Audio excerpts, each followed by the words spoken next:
Exercise নেই যে আমি করিনি, যেটা ওনারা চেয়েছেন নিজেকে ফিট করার জন্য। অবশ্যই যখন খেলা শুরু হলো, কাছাকাছি আসলো, আমি মানসিক দিকে আমি আনন্দিত ছিলাম না। যেগুলো শেষ 4-5 মাসে হচ্ছিল সেগুলো নিজের লাইফের সঙ্গে রিলেট করে তাহলে বুঝতে পারবেন এগুলো আসলে সহজ জিনিস না। কিন্তু প্রথম ম্যাচে 30 থেকে 35 ওভার ফিল্ডিং করলাম, কিন্তু দুর্ভাগ্যবশত ব্যাটিংয়ের সুযোগ পাইনি। আমার জন্য বেস্ট পসিবল আউটকাম দরকার ছিল, যদিও আমরা ম্যাচটা হেরে গিয়েছিলাম। আমরা সবসময়ই বলি রানের কোনো মূল্য নেই যদি আপনি ম্যাচ না জেতেন, কিন্তু ওই মুহূর্তে আমার জন্য প্রয়োজন ছিল কিছু রান করা এবং ব্যাটিং কেমন হচ্ছে সেটা অনুভব করা। কিন্তু আমি ব্যাটিং করে খুব মজা পেয়েছিলাম, যদিও 44 রান করেছি, কিন্তু আমি আত্মবিশ্বাস ছিলাম এবং ভালো করছিলাম বড় কিছুর জন্য, কিন্তু সেটা কাজে আসেনি। ওই ম্যাচের পর আমি মানসিকভাবে বেশ ফুরফুরে ছিলাম, যা শেষ 4-5 মাস হয়েছে। আমি আবারও খেলতে মুখিয়ে ছিলাম, বিশ্বকাপের জন্য তাকিয়েছিলাম। ন্যাচারালি আপনি যখন এতদিন পর ক্রিকেট খেলবেন এবং একটা ইনজুরি থেকে উঠে এসেছেন, আপনার শরীরে অস্বস্তি থাকবে, ব্যথা থাকবেই। আমিও ভিন্ন কেউ নয়। আসলে প্রথম ম্যাচের পরও ব্যথা অনুভব করেছি, পরের ম্যাচেও হয়েছে। খেলা শেষ হওয়ার পর আমি আমার অবস্থান ফিজিওকে বলেছি, আমি এখন এমন অনুভব করছি ঠিক ওই মুহূর্তে 3 নির্বাচক ড্রেসিং রুমে আসেন। একটা বিষয় পরিষ্কার করতে চাই, আমি কোনো সময় কোনো মুহূর্তে কাউকেই বলিনি যে আমি 5টা ম্যাচের বেশি খেলতে পারবো না। এই কথাটা কোনো সময় হয়নি। কালকে নান্নু ভাইও এই কথাটা পরিষ্কার করেছেন। এই একটা মিথ্যা কথা, ভুল কথা। কেমনে মিডিয়াকে ফিট করা যায় বা কে করেছে, কিন্তু এই জিনিসটা সম্পূর্ণ মিথ্যা। যে জিনিসটা আমি নির্বাচকদের বলেছিলাম, দেখুন আমার শরীরটা এরকমেরই থাকবে, আমার যে অবস্থা আছে আমার একটু ব্যথা থাকবেই। আপনারা যখন দল নির্বাচন করবেন তখন এই জিনিসটা মাথায় রেখেই করবেন। তারও একটা কারণ আছে। আপনারা যদি কিছুদিন আগের কথা চিন্তা করেন, যখন আমি অধিনায়ক ছিলাম, যে ম্যাচ খেলে আমি অবসর নিয়েছিলাম, সেখানে একটা ইনজুরির সংখ্যা ছিল। সেখানে আমি কোচের সঙ্গে কথা বলেছিলাম, ওখানে 3 জন উপস্থিত ছিল।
বলার পর আমরা হোটেলে ফিরি।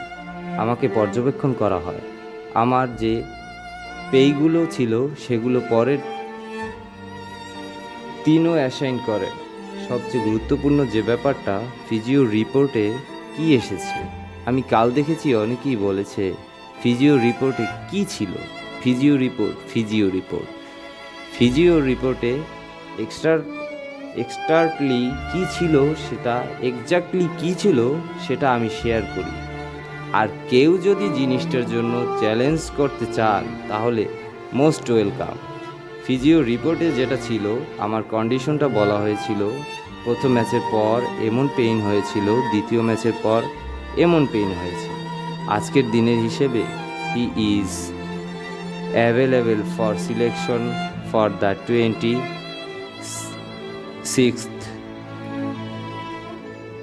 গেম। কিন্তু মেডিকেল বিভাগ মনে করে যদি আমি বিশ্রাম নেই 26 তারিখে, কারণ 27 তারিখ আমাদের ট্রাভেলিং ডে, 29 তারিখ আমাদের অনুশীলন ম্যাচ, এরপর 1 থেকে 2 তারিখে আরেকটি প্রস্তুতি ম্যাচ। আমি যদি এখন বিশ্রাম নেই এবং দ্বিতীয় প্রস্তুতি ম্যাচটা খেলি বিশ্বকাপের প্রথম ম্যাচের আগে, তাহলে আমার হাতে পর্যাপ্ত সময় থাকবে। এই 2 সপ্তাহে আমার রিহ্যাব হয়ে যাবে। ওভারঅল 10 সপ্তাহের রিহ্যাব হয়ে যাবে। তাহলে আমি প্রথম ম্যাচ খেলার জন্য খুব ভালো অবস্থায় চলে যাব। এই রিপোর্টে ছিল, কোনো জায়গায় বলা হয়নি 5 ম্যাচ 2 ম্যাচ, এই ইনজুরি ওই ইনজুরি বা খেলতে পারবো না, এসব কিছু বলা হয়নি। হ্যাঁ, আমার বাড়িতে পেইন ছিল, আমার বডিতে পেইন ছিল, অস্বীকার করছি না। আশা করি প্রেস কনফারেন্সেও বলেছি, বেসিক্যালি এই জিনিসটাই হয়েছে। তারপর যে ঘটনাটা হয়, আমার কাছে মনে হয় মিডিয়াতে যে ইনজুরি বা 5 ম্যাচ আমি বিশ্বকাপে না যাওয়ার জন্য, এটার কোনো বড় অবদান ছিল। কারণ আমি যেহেতু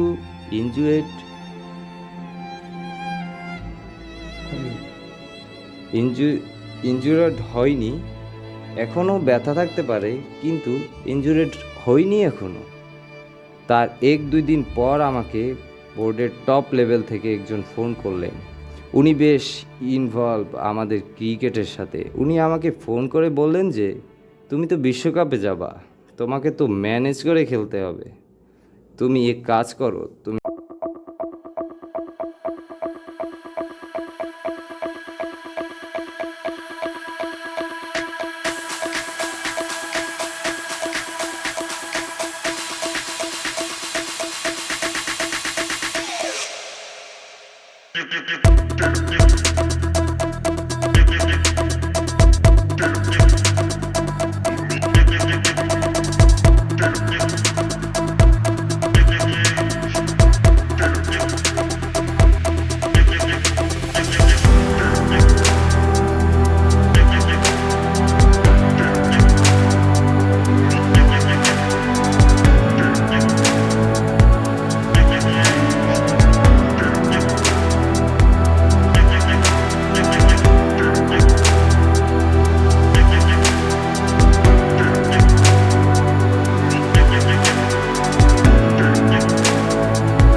অনেক জায়গায় বাধা দেয়া হচ্ছে ইচ্ছা করে। এটা ঠিক হলো? আচ্ছা, এখন আরেকটা নতুন জিনিস বলি, যেটা আমি অনুভব করেছি। তখন আমি বললাম যে, দেখেন, আপনারা একটা জিনিস করেন, আপনাদের যদি এরকম চিন্তা থাকে তাহলে আমাকে পাঠায়েন না। আমি এই নোংরামের মধ্যে থাকতে চাই না। আপনারা আমাকে প্রতিদিন একটা নতুন জিনিস ফেস করাবেন, এখানে আমি থাকতে চাই না। তারপরও ইন্ডিভিজুয়ালি সঙ্গে আমার অনেক কথাবার্তা হয়, যেটা আমার কাছে মনে হয় এই প্ল্যাটফর্মে বলা উচিত না। আমার আর ওনার মধ্যে থাক, আমি এই জিনিসটা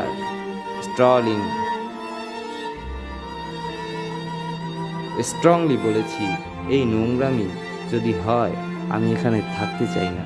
দরকার হলে আমাকে নির্বাচন করবেন না, আমি এগুলো মানতে পারবো না। আমি ব্যক্তিগতভাবে যে জিনিসটা ফিল করছি, মিডিয়াকে নিউজগুলো ফিড করা, এগুলো ঠিক হয়েছে কি না। আমাদের অনেকেরই অভ্যাস আছে একটা বড় জিনিসকে ঢাকার জন্য আরেকটা জিনিস ফিড করে দেওয়া। যে 5 ম্যাচ খেলবে তাকে কিভাবে সিলেক্ট করাবে, তাকে কিভাবে সিলেক্ট করবে? আমি মনে এরকম কোনো কথা হয়নি। ওই দিন নির্বাচকরাও ছিলেন, ফিজিও ট্রেনার ছিলেন, সবাই ছিল ওখানে। আমি আপনাদের সঙ্গে ক্লিয়ার করেছি। ওভারঅল আমার কাছে মনে হয় যে আপনারা যদি আসলেও আমাকে চাইতেন, তাহলে আমাকে মানসিকভাবে চাঙ্গা ও ফুরফুরে অনুভব করাতেন।